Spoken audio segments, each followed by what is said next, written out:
O evangelho de hoje é Mateus 13, do 31 ao 35. Naquele tempo, Jesus contou-lhes outra parábola.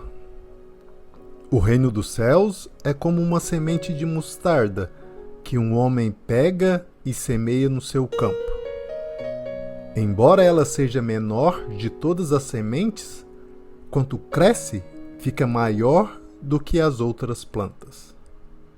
E torna-se uma árvore, de modo que os pássaros vêm e fazem ninhos em seus ramos. Jesus contou-lhes ainda uma outra parábola. O reino dos céus é como o fermento que uma mulher pega e mistura com 3 porções de farinha até que tudo fique fermentado. Tudo isso Jesus falava em parábolas às multidões. Nada lhes falava sem usar parábolas, para se cumprir o que foi dito pelo profeta. Abrirei a boca para falar em parábolas. Vou proclamar coisas escondidas desde a criação do mundo. Jesus veio nos contar o segredo do reino dos céus. Ele cresce dentro de nós, devagarzinho, de mansinho. O reino é consequência do acolhimento à semente da palavra e dos ensinamentos de Deus, do estar ligado a Deus na oração, na meditação. O reino dos céus age em nós como uma semente em terreno escondido, que aos poucos se revela ao mundo, gerando uma árvore que abriga pássaros cansados e famintos.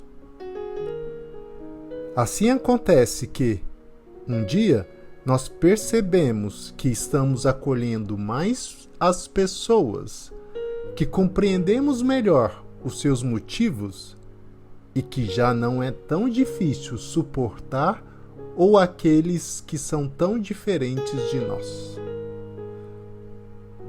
Isto é o reino de Deus acontecendo no nosso coração e se manifestando por meio das nossas atitudes coerentes com o amor e a fraternidade que o seguimento de Jesus nos propõe. As perguntas de hoje são: você sente o olhar de Deus sobre si? Você já está dando sombra a pássaros que se aproximam de você? Quais as coisas escondidas que Deus revelou hoje a você nessa meditação? Você conhece alguém que é como árvore que dá sombra? Você já procurou se aproximar dele para pedir ajuda? Você precisa da ajuda de alguém ou basta-se a si mesmo?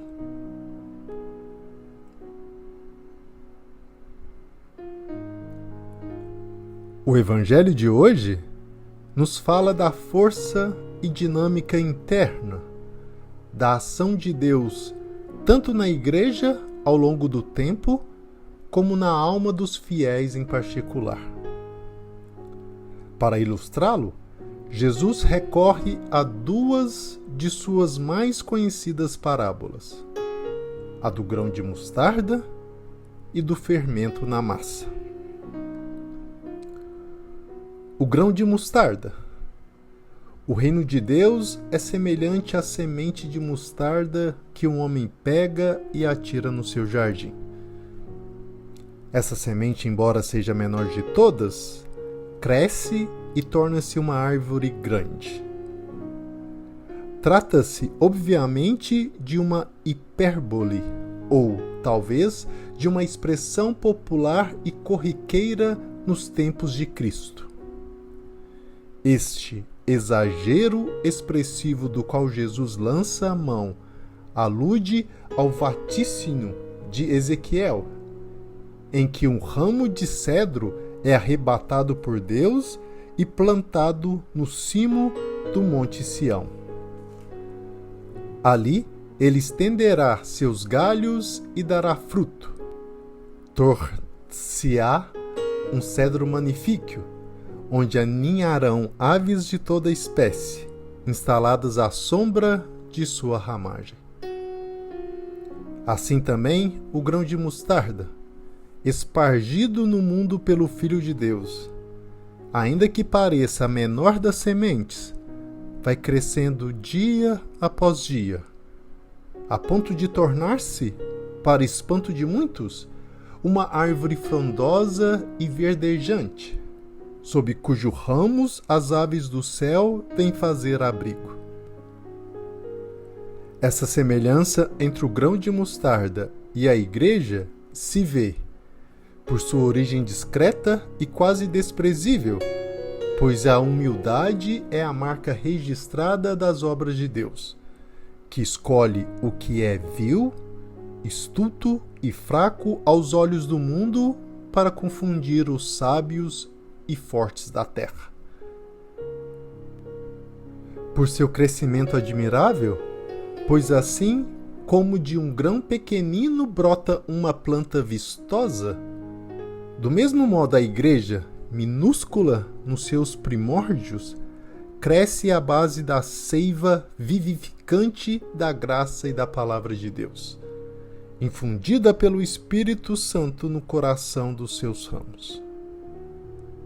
Por seu desenvolvimento orgânico, pois assim como a planta não é mais do que a semente já madura, assim também a igreja que hoje vemos é a mesma, que o nosso Senhor instituiu há 2000 anos sobre o fundamento dos apóstolos. O fermento na massa. O reino de Deus é ainda como o fermento que uma mulher pega e mistura com 3 porções de farinha até que tudo fique fermentado. Essa profunda e brevíssima parábola não só reitera o sentido da anterior, como indica o quão grande é a força oculta do Evangelho para transformar, pouco a pouco, a semelhança da levedura, as convicções e sentimentos mais íntimos da humanidade, a ponto de converter o mundo inteiro, morto pelo pecado e inspito pela falta de amor, numa massa saborosa, em um corpo único, no qual estejam reunidos, como em uma só família, todos os que Cristo conquistou por seu sangue. Essa virtude oculta da graça não deixará de atuar até que tudo fique fermentado, ou seja, até que se cumpra plenamente em nós aquela vocação à perfeição na caridade a que fomos chamados. Por isso, podemos ver nessa parábola certa alusão à Santa Eucaristia, o fermento novo da pureza e da verdade, que nos purifica do fermento velho da malícia e da corrupção, penetrando-nos com a vida do próprio Cristo e assemelhando-nos cada vez mais, por sua contínua ação santificadora, à natureza do próprio Deus.